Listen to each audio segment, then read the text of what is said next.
പ്രവാസലോകത്തെ വാർത്തകൾ. Qatar digital മേഖലയിൽ വൻ മുന്നേറ്റം. 74% സർക്കാർ സേവനങ്ങളും ഓൺലൈനിൽ ലഭ്യമാകും.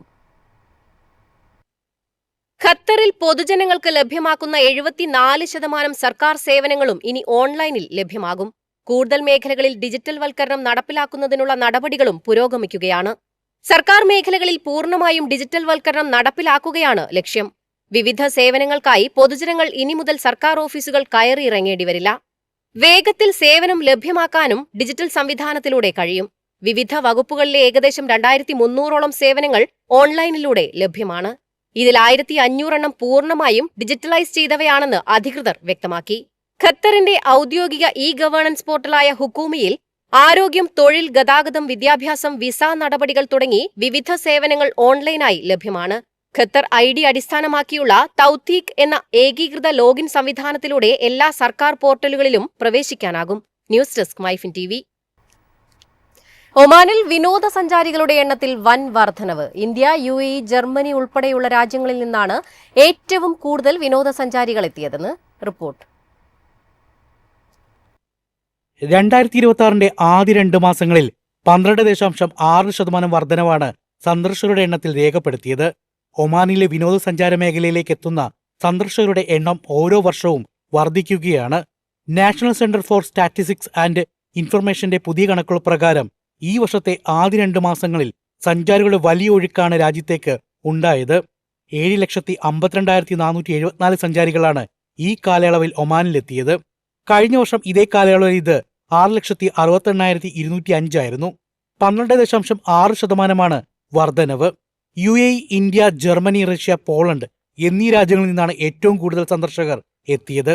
സഞ്ചാരികളുടെ എണ്ണം കൂടിയതോടെ ടൂറിസം മേഖലയിലെ വരുമാനത്തിലും വർധനവുണ്ടായി. ഹോട്ടൽ മേഖലയിൽ നിന്ന് മാത്രം 18.5 ദശലക്ഷം റിയാലാണ് ലഭിച്ചത്. അതിനിടെ പശ്ചിമേഷ്യ സംഘർഷങ്ങൾ ടൂറിസം മേഖലയെ വലിയ രീതിയിൽ പ്രതിസന്ധിയിലാക്കി. മിഡിൽ ഈസ്റ്റ് മേഖലയിൽ പ്രതിദിനം $600 ബില്യൺ കുറവുണ്ടായിട്ടുണ്ടെന്നാണ് വേൾഡ് ട്രാവൽ ആൻഡ് ടൂറിസം കൗൺസിലിന്റെ കണക്ക്. ആഗോള വിനോദ വാണിജ്യ മേഖലയിൽ ഗൾഫ് രാജ്യങ്ങൾ പ്രധാന പങ്ക് വഹിക്കുന്നുണ്ട്. അന്താരാഷ്ട്ര ഗതാഗതത്തിന്റെ 14% ഈ മേഖലയിലൂടെ കടന്നുപോകുന്നത്. News desk MyFin TV.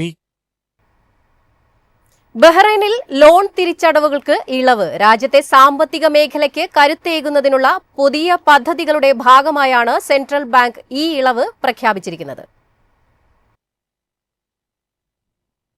രാജ്യത്തെ സാമ്പത്തിക മേഖലയെ ശക്തിപ്പെടുത്തുന്നതിനായി പുതിയ ഇളവുകൾ പ്രഖ്യാപിച്ച് central bank of Bahrain. Loan തിരിച്ചടവുകൾക്ക് ഇളവ് നൽകുന്നതിനും വിപണിയിൽ പണലഭ്യത ഉറപ്പാക്കുന്നതിനുമുള്ള വിപുലമായ പദ്ധതികളാണ് പ്രഖ്യാപിച്ചിരിക്കുന്നത്. കിരീടാവകാശി prince Salman bin Hamad Al ഖലീഫയുടെ നിർദ്ദേശപ്രകാരമാണ് പ്രഖ്യാപനം. ഇളവുകൾ പ്രകാരം വ്യക്തികൾക്കും ബിസിനസ് സ്ഥാപനങ്ങൾക്കും തങ്ങളുടെ ബാങ്ക് ലോണുകൾ, ഗഡുക്കളും ക്രെഡിറ്റ് കാർഡ് പേയ്മെന്റുകളും ഉൾപ്പെടെ 3 മാസത്തേക്ക് നീട്ടിവയ്ക്കാം. റീറ്റെയിൽ ബാങ്കുകളും ധനകാര്യ സ്ഥാപനങ്ങളും ഈ സൗകര്യം നൽകണം. ഇതിനായി നിലവിൽ 700 കോടി ദിനാർ നീക്കിവച്ചിട്ടുണ്ട്. ഇതിനു പുറമെ റിപ്പോ സൗകര്യം 3 മാസത്തേക്ക് നീട്ടും. ബാങ്കുകൾ സൂക്ഷിക്കേണ്ട റിസർവ് അനുപാതം 5% നിന്ന് 3.5% കുറച്ചു. Liquidity coverage ratio, net stable funding ratio എന്നിവ 100% നിന്ന് 80% കുറച്ചു. ഇത് വിപണിയിലേക്ക് കൂടുതൽ പണമെത്താൻ സഹായിക്കും. ബഹ്റൈനിലെ ബാങ്കിംഗ് മേഖല സുരക്ഷിതമാണെന്നും ആവശ്യത്തിന് മൂലധനവും പണലഭ്യതയും ബാങ്കുകൾക്കുണ്ടെന്നും സെൻട്രൽ ബാങ്ക് അറിയിച്ചു. രാജ്യത്തെ ബാങ്കിംഗ് സേവനങ്ങൾ തടസ്സമില്ലാതെ തുടരുന്നുണ്ടെന്ന് ഉറപ്പാക്കാൻ തുടർന്നും നിരീക്ഷണം നടത്തുമെന്നും ആവശ്യമെങ്കിൽ കൂടുതൽ നടപടികൾ സ്വീകരിക്കുമെന്നും അധികൃതർ വ്യക്തമാക്കി. നിലവിൽ ഏകദേശം 11.3 ബില്യൺ ബഹ്റൈൻ ദിനാറാണ് രാജ്യത്തെ ആകെ ആഭ്യന്തര വായ്പാ തുകയെന്ന് കണക്കാക്കപ്പെടുന്നു. News desk MyFin TV.